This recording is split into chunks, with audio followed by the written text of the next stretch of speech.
Hey everyone, and welcome back to The Explainer. Today, we're going to tackle a core concept in machine learning that's actually way more intuitive than it sounds. We're talking about decision trees. Have you ever been faced with a big decision and you mapped it out? You grab a piece of paper, you draw a box, ask a question, and then draw arrows for yes or no to see where you land. Well, it turns out you are already thinking like an AI, because that's really what a decision tree is. It's what's called a supervised learning algorithm.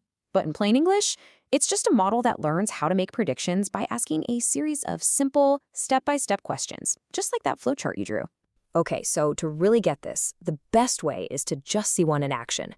Let's break down the anatomy of a decision and walk through a really simple, practical example. Let's imagine we're running an online store, right? And our main goal is to predict whether a brand new visitor to our site is actually going to buy something. We've got all this data on our past customers, their income, their age, their purchase history. A decision tree is the perfect tool for this kind of thing. The tree always starts at the very top, at what's called the root node. And this is where it asks its most powerful question, the one that splits the data in the cleanest way possible.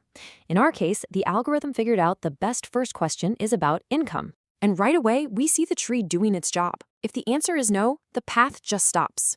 The tree has enough information to make a call, no purchase. This little endpoint is called a leaf node. But if the answer is yes, our journey continues down a new branch. So for that higher income group, the tree asks a follow-up, is the person over 30? And believe it or not, this one question leads to our final two outcomes. If yes, the prediction is purchase. If no, no purchase. And just like that, our simple tree can make a prediction for any new customer who comes along. But that brings up a really, really important question. How did the tree know to ask about income first and then ask about age? So let's get into the secret sauce of how a tree actually thinks.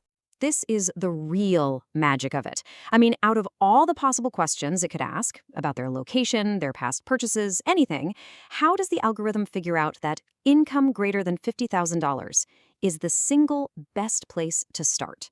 Well, it comes down to two main statistical methods. One's called information gain, and the other is the Gini index.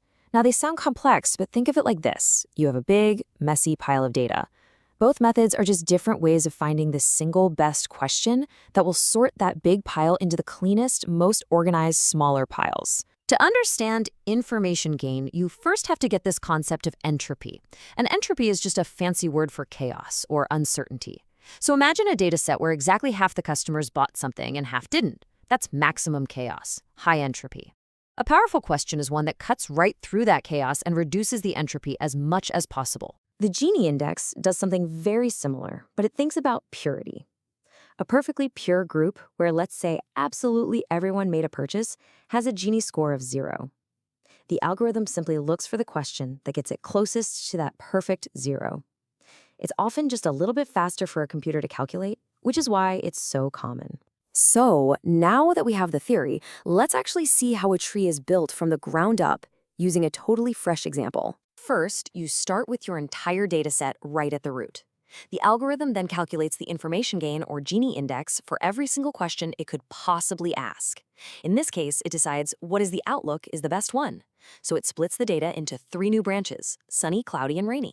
And then the process just repeats. If the cloudy branch only contains people who went hiking, fantastic, that's a leaf node, it's done.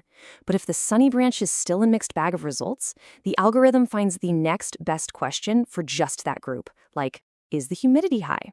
And this keeps going until every single branch ends in a pure final decision. So we know how they're built, but what makes these things so popular in the world of machine learning? Let's zoom out and look at the big picture takeaway. Their biggest advantage, by far, is interpretability. Unlike some kind of black box AI where you don't know what's happening, you can actually look at a decision tree and follow its logic perfectly.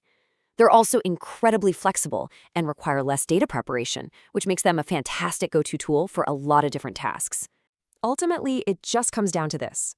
A decision tree works by breaking down data step by step, asking the best possible questions at each point, and stopping once it reaches a clear decision. It's a simple but really powerful process of turning complexity into clarity. And these things are working behind the scenes way more often than you'd think. So the next time a streaming service recommends a movie or your email flags a message as spam, just take a second and wonder, what simple flowchart, what series of simple questions might be running underneath it all?